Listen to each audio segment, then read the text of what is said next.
Hi there, I'm Chef Bill at the Culinary Institute of America. Sometimes when you make muffins or cakes, you're going to run across a recipe that suggests that you should whip egg whites and fold them into a batter as a way of aerating the batter. I don't know if you feel comfortable doing that, but I'm going to show you a couple of tips that'll make sure that every time you do it, you get it right.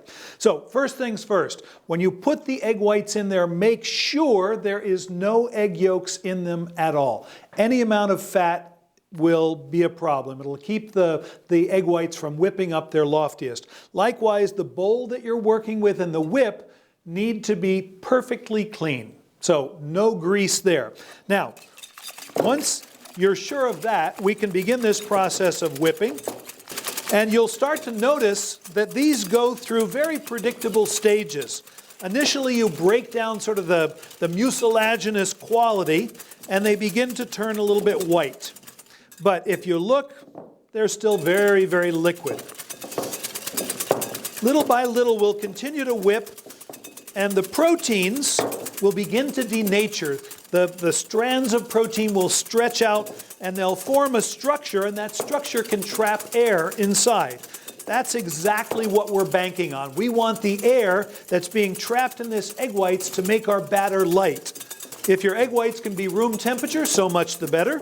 I'll tell you that fresh eggs don't whip up nearly as well as eggs that are a couple of days old. That's really out of your control unless you've got chickens in your backyard. All right, now you can see these are still liquid, but they're completely white and they've gained easily 200% in volume. Keep after it. Or get out a mixer and let the mixer do the hard work. What you'll notice as you look in this bowl is that this mixture still looks moist. Now they're holding a ribbon as I draw this across, but they still look moist. That's an important idea because when they stop getting moist, they start to get a little bit dry and brittle. And when you try and fold them into a batter, that dry and brittle foam just breaks apart. Now, if you look, you can see they're holding a very distinct ribbon. And we're going to redouble our effort. I'm even going to lift it up a little bit and put some air in there. Now I can even mound them up. So we're getting close. If your arm is tired, the goal is in sight. I really want to get a lot of air in there. Now, I have what's known as soft peaks. You see the peak come up, and then it droops over just a little bit. That is a good sign. That's the next step. The other thing that you'll notice is that this still looks pretty moist. So the last thing I want to do, I want to whip these until I get to moist peaks that hold their shape, and we're just about there. Moist means they'll fold in really nicely. And when they do, you can see they're close. Oh, so close.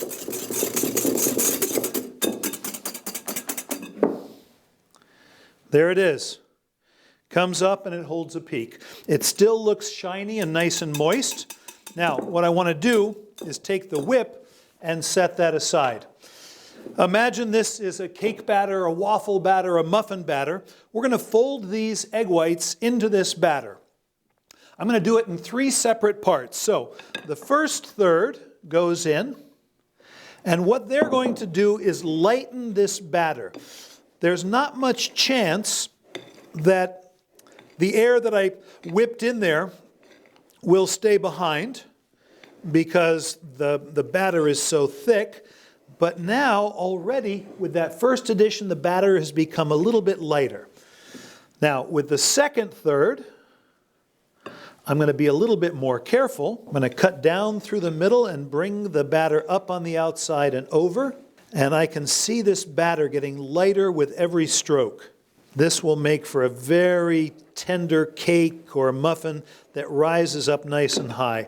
And then finally, the last addition, cut through and bring the Spatula up and over the top. Cut down the middle, come up the outsides. All right, there we go. I've folded the egg whites in. There are no streaks of egg whites, but now I stop because I don't want to knock all the air that I worked so hard to put into the egg whites out by over-mixing them. So just to recap the process, we have egg whites with no egg yolk in them. We have a clean bowl, we have a clean whip, and we whip them until they hold moist peaks, at which point we fold a third of the egg whites into the batter. We'll probably lose a good deal of the air, but when we add the second and the third parts of the egg whites, the batter will get very light. It'll make for really terrific muffins, for feather-light pancakes, delicious crispy waffles, and your success really rides on understanding this technique and just following the simple steps.